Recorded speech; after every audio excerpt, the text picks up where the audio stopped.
ओम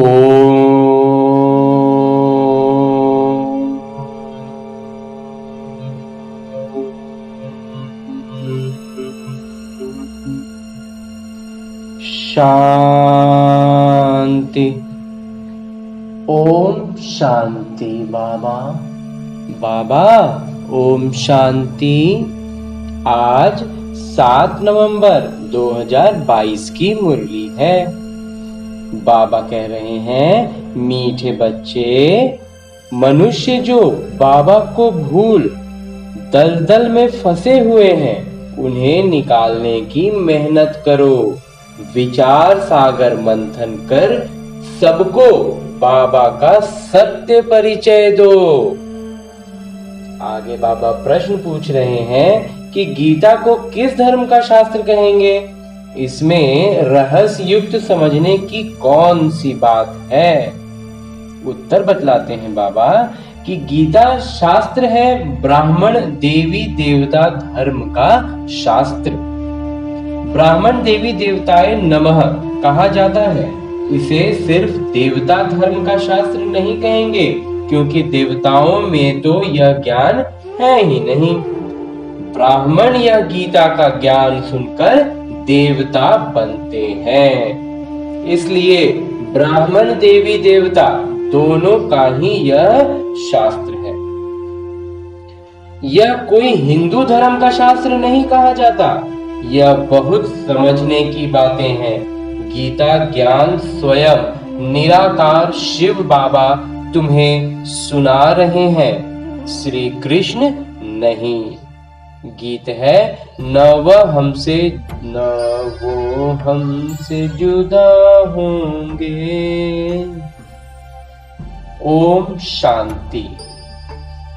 बाबा बच्चों को बैठ समझाते हैं अच्छी तरह से कि कौन से पिता, पारलौकिक पिता। लौकिक पिता को इतने बच्चे नहीं होते, पारलौकिक पिता के इतने बच्चे आत्माएं हैं। आत्माएं बच्चे हैं जो याद करते रहते हैं कि हे पतित पावन, सर्व के सद्गति दाता, ओ परम पिता परमात्मा। तो पिता कहकर पुकारते हैं। परम पिता परमात्मा निराकार भगवान वाच। निराकार परमात्मा दो एक होते हैं ना? दो नहीं होते। बच्चों की बुद्धि में बैठा है कि ऊंचे से ऊंचे भगवान हैं। वह कहाँ रहते हैं? जहाँ आत्माएं रहती हैं। ईश्वर, प्रभु, भगवान कहने से सुख का वर्षा लेने की बात नहीं आती। बाबा कहने से वर्षा याद आता है, परंतु मनुष्य बाबा को नहीं जानते, पिता को ही नहीं जानते। भारतवासी नाटक अनुसार रावण मत पर अपनी दुर्गति करते हैं। तो पहले पहले यह समझाना है कि ब्रह्मा विष्णु शंकर सूक्ष्म शरीरधारी हैं, मनुष्य स्थूल देहधारी हैं, परंतु स्थूल व सूक्ष्म देहधारी को बाबा या पिता नहीं कहेंगे। बाबा परम पिता परमात्मा निराकार को कहा जाता है। भूल क्या हुई है जो दुर्गति हुई? बाबा द्वारा सच्ची गीता सुनने से सद्गति होती है। तो कोई को भी पहले पहले बाबा का परिचय देना, यह है मूल बात। परंतु कोई की बुद्धि में नहीं बैठता है, तब तो बाबा ने यह पोस्टर छपवाया है कि गीता का भगवान श्री कृष्ण बच्चा है या परम पिता परमात्मा। गीता किस धर्म का शास्त्र है? ब्राह्मण देवी देवता धर्म का कहना ठीक है। जैसे क्रिश्चियन का धर्मशास्त्र बाइबल, ऐसे गीता को सिर्फ देवी देवता धर्म का शास्त्र नहीं कहेंगे जब तक ब्राह्मणों को ना मिलाएं। कहते हैं ब्राह्मण देवी देवताए नमः। बाबा ने बताया है देवताओं में ज्ञान है ही नहीं। वह यह भी नहीं जानते कि गीता कोई हमारे धर्म का शास्त्र भी है। ज्ञान है ब्राह्मणों को, सिर्फ ब्राह्मण धर्म का भी शास्त्र गीता नहीं कहेंगे। क्योंकि बाबा दोनों धर्म की स्थापना करते हैं, इसलिए दोनों धर्म का शास्त्र कहेंगे। वहां तो कह देते कि हिंदू धर्म का शास्त्र है, आर्य का भी कह देते। आर्य समाज तो दयानंद ने स्थापित किया ना, यह भल नया धर्म है, परंतु वह कोई देवी देवता धर्म के नहीं है। मूल बात है गीता का भगवान कौन। गीता में श्री कृष्ण का नाम डाल गीता को खंडित कर दिया, क्योंकि मेरे से बुद्धि योग टूट गया। गीता में देखो बातें कितनी बताई है, और गीता पाठशाला का नाम कितना है, मान कितना है। तो अभी देवता और ब्राह्मण धर्म प्रायः लोप है। पुजारी लोग कहते हैं ब्राह्मण देवी देवताए नमः। उन्हों को यह मालूम ही नहीं है कि ब्राह्मण देवता कैसे बने, यह बतावे कौन। बाबा कहते हैं कि मैं ब्रह्मा मुख वंशावली बनाए देवता बनाता हूँ। ब्रह्मा का मुख वंशावली बना करके फिर देवता बनाता हूँ। तो गीता हो गई ब्राह्मण देवी देवता धर्म का शास्त्र। सिर्फ कहें देवता धर्म का, सिर्फ कहें देवता धर्म का, तो लक्ष्मी नारायण में ज्ञान है नहीं। यह बातें समझने की है, परंतु समझाए कौन। शिव बाबा सुनाते हैं कि रुद्र ज्ञान यज्ञ से विनाश ज्वाला प्रज्वलित हुई। कहाँ रुद्र यज्ञ, कहाँ श्री कृष्ण, फर्क है। इस ज्ञान यज्ञ के बाद फिर सतयुग में कोई लौकिक भौतिक यज्ञ रचा नहीं जाता। अब यज्ञ रचते हैं आफत मिटाने के लिए। वहां कोई आफत नहीं होती जो यह यज्ञ रचना पड़े। गीता में रुद्र यज्ञ का भी लिखा है, और यह भी लिखा है कि भगवान उवाच। तो गीता में सच है आटे में नमक जितना, बाकी सब झूठ, सब मैनिपुलेट हुआ है, सब तहस नहस किया गया। अब यह विचार सागर मंथन शिव बाबा नहीं करेंगे, ब्रह्मा और ब्रह्मा कुमार कुमारियों को करना है मंथन। इस समय मनुष्य तो एकदम दलदल में फंसे हुए हैं। दलदल से निकलने में बड़ी मेहनत लगती है, तब तो बाबा को पुकारते हैं। बाबा कहते हैं तुमको 5 विकार रूपी रावण पर ही जीत पानी है, फिर सतयुग में तुम जीव आत्माएं सुख में हो। जो भी सत्संग है वहां तुम जाकर पूछ सकते हो, डरने की कोई बात नहीं। सब अंधकार में पड़े हैं, मौत सामने खड़ा है, और कहते हैं अभी तो कलयुग में 40,000 वर्ष पड़े हैं। इसको कहा जाता है घोर अंधियारा। कुंभकर्ण की नींद में सोए पड़े हैं।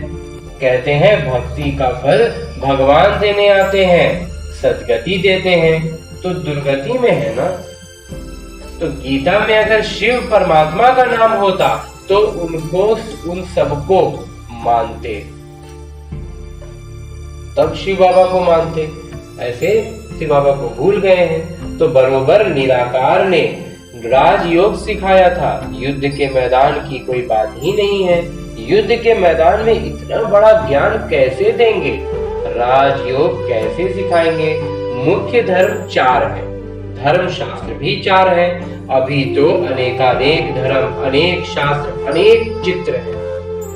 अब बच्चों की बुद्धि में बैठा है कि ऊंचे से ऊंचा है शिव बाबा, फिर नीचे आओ तो ब्रह्मा विष्णु शंकर, फिर साकार में लक्ष्मी नारायण, फिर उनकी साम्राज्य। संगम पर ब्रह्मा सरस्वती बस।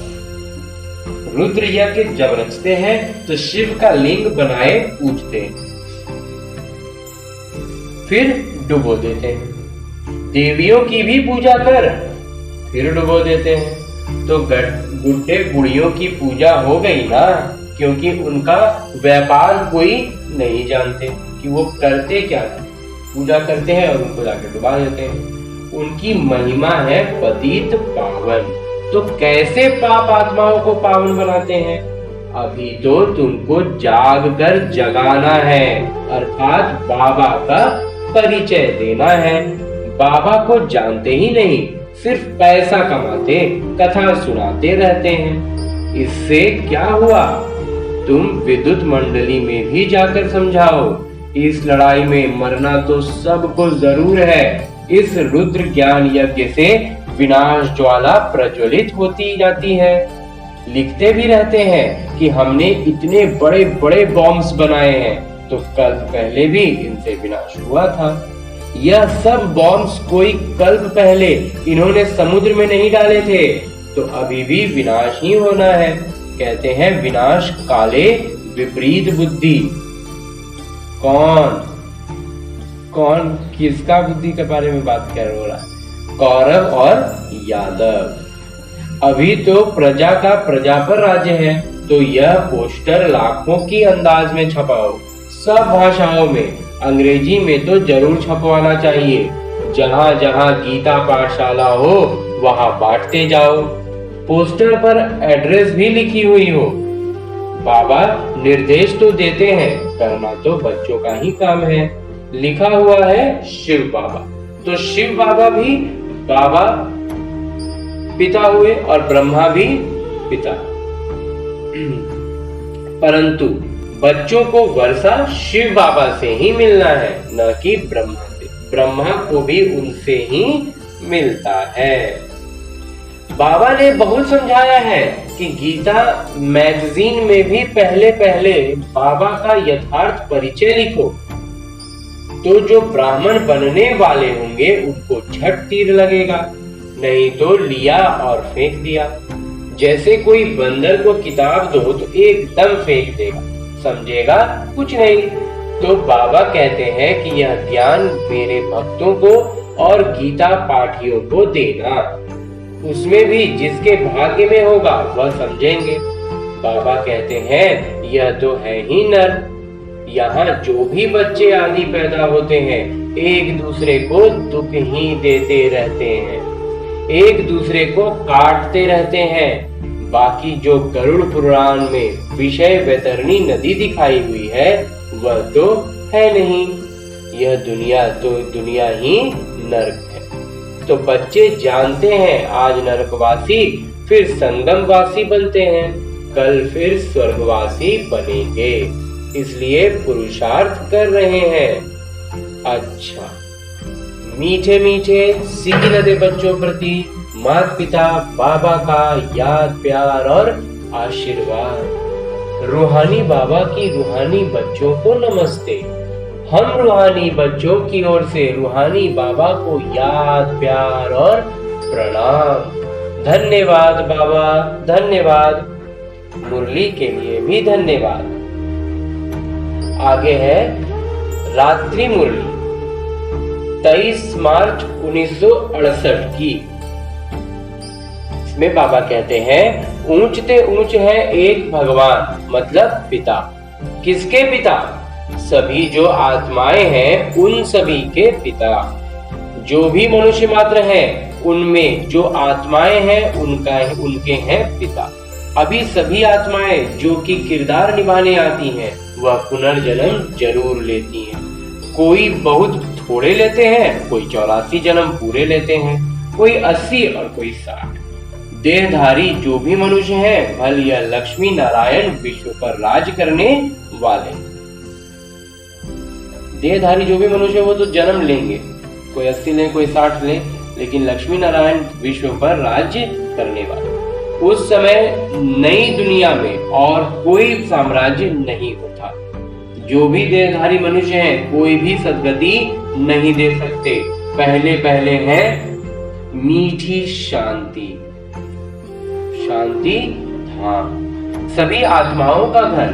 बाबा भी वहां रहते हैं। उसको निराकारी दुनिया कहा जाता है। बाबा ऊंचे से ऊंचे, फिर रहने का स्थान भी ऊंचे से ऊंचा है। तो बाबा कहते हैं मैं ऊंचते ऊंच हूँ, मुझे भी आना पड़ता है। सभी मुझे पुकारते हैं। जो भी मनुष्य मात्र है पुनर्जन्म जरूर लेना ही है। सिर्फ एक बाबा ही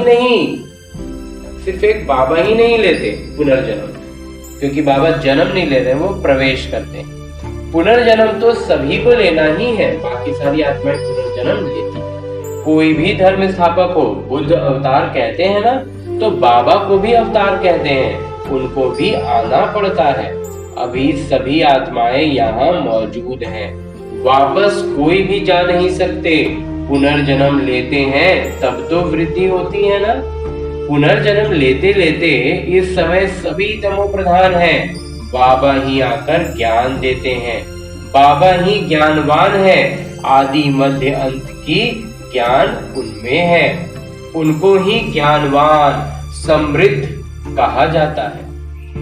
शांति के सागर, सदैव पवित्र, बाकी मनुष्य मात्र पवित्र और अपवित्र दोनों बनते हैं।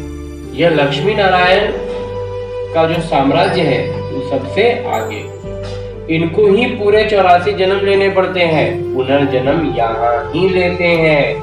फिर अंत में बाबा आकर सबको पवित्र बनाकर साथ में ले जाते हैं।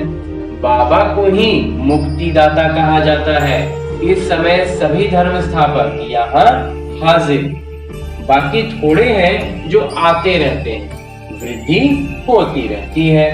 सर्व का सद्गति दाता एक पिता है, शांति धाम व सुख धाम के मालिक बनाते हैं तुम ही पूरे 84 जन्म लेते हो। तुम जो पहले आए थे वही फिर पहले आएंगे। क्राइस्ट फिर अपने समय पर आएंगे।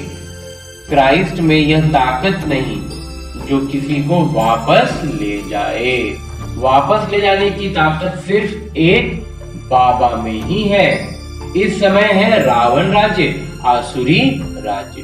84 जन्मों में विकार पूरे प्रवेश कर लेते हैं। बाबा कहते हैं तुम दुनिया के मालिक थे, फिर रावण राज्य में तुम विकारी बन पड़े हो।